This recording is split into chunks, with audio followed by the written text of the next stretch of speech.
Pindutin ang tatlong linya. Pindutin ang professional dashboard. Screenshot.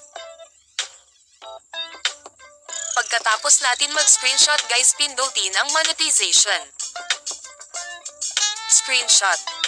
Pagkatapos natin mag-screenshot guys, pindutin ang stars.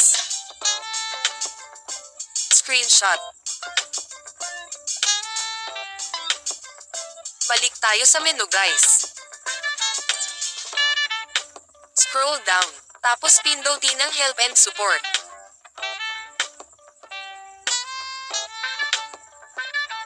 Pindutin ang report a problem.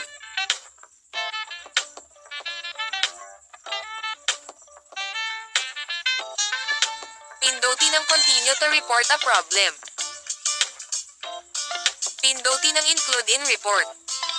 Scroll down. Tapos pindutin ang stars. Dito sa describe na issue guys. Ganito lang ginawa kong report.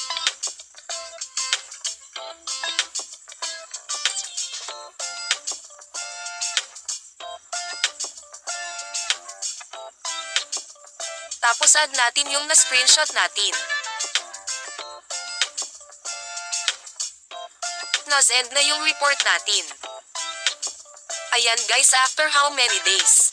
Eligible na ako sa stars. Kung ikaw, Hindi ka pa rin ma-monetize sa stars kahit maliit pa lamang ang iyong followers. Pero pwede ka pa rin ma-demonetize ni Meta kapag hindi ka nakasunod sa community standards niya gaya ko.